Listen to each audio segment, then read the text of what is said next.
తెలుగు, తమిళ cinema పరిశ్రమలో ప్రముఖ దర్శకుడు లోకేష్ కనగరాజ్, కూలీ సినిమాతో మంచి నష్టాలను ఎదుర్కొంటున్నారు.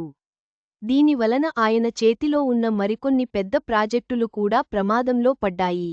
మానగరం, ఖైదీ, మాస్టర్, విక్రమ్, లియో వంటి వరుసగా 5 బ్లాక్బస్టర్ హిట్లను అందించి, తమిళ సినిమా నంబర్ 1 దర్శకుడిగా లోకేష్ కనగరాజ్ నిలిచారు. ఆయన దర్శకత్వంలో చివరగా వచ్చిన కూలీ సినిమా నెగటివ్ రివ్యూలతో విమర్శకుల పరంగా ఫ్లాప్ అయింది. కూలీ సినిమా ఫలితం తర్వాత లోకేష్ కనగరాజ్ మార్కెట్ వేగంగా పడిపోయింది. ఈ సినిమా ఫలితంతో ఆయన చేతిలో ఉన్న ప్రాజెక్టులు ఒక్కొక్కటిగా చేజారిపోతున్నాయి.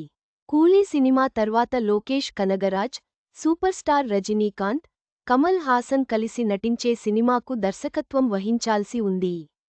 కానీ కూలీ సినిమా ఫలితంతో ఈ భారీ ప్రాజెక్ట్ను ఆయనకు అప్పగించడానికి రజనీకాంత్ వెనుకాడుతున్నారని అంటున్నారు. కమల్ హాసన్ రిస్క్ తీసుకోవడానికి సిద్ధంగా ఉన్నా, రజనీకాంత్ వైపు నుంచి గ్రీన్ సిగ్నల్ రాకపోవడంతో ఇప్పుడు ఈ సినిమా వేరే దర్శకుల చేతికి వెళ్లినట్టు సమాచారం. ఈ సినిమా దర్శకుల జాబితాలో ప్రదీప్ రంగనాథన్, సుందర్ సి పేర్లు కూడా వినిపిస్తున్నాయి. అలాగే కూలీ సినిమాలో అమీర్ ఖాన్ అతిథి పాత్రలో నటించినప్పుడు ఆయన కోసం లోకేష్ ఒక సూపర్ హీరో కథ చెప్పి ఓకే చేయించుకున్నారు. కూలీ విడుదల తర్వాత ఆ సినిమా కూడా ఆగిపోయింది.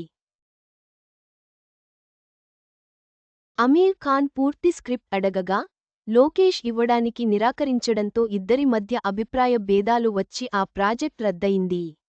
ఇలా వరుసగా భారీ ప్రాజెక్టుల నుంచి తప్పుకుంటున్న లోకేష్ ఖైదీ 2తో కంబ్యాక్ ఇస్తాడని ఫ్యాన్స్ ఎదురు చూశారు.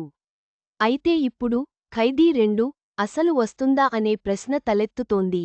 సినిమా కథ విషయంలో కార్తీకి, లోకేష్ కనగరాజ్కి మధ్య అభిప్రాయ భేదాలు రావడంతో ఈ ప్రాజెక్ట్ను పక్కన పెట్టేశారట.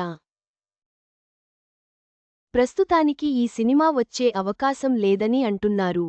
ఖైదీ 2 రాకపోతే లోకేష్ సినిమాటిక్ యూనివర్స్ మొత్తం మూతపడే ప్రమాదం ఉంది.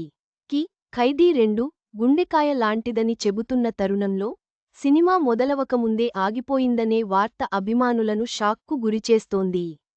చివరికి లోకేష్ కనగరాజ్ కెరీర్లో ఒక కష్టకాలం నడుస్తోంది.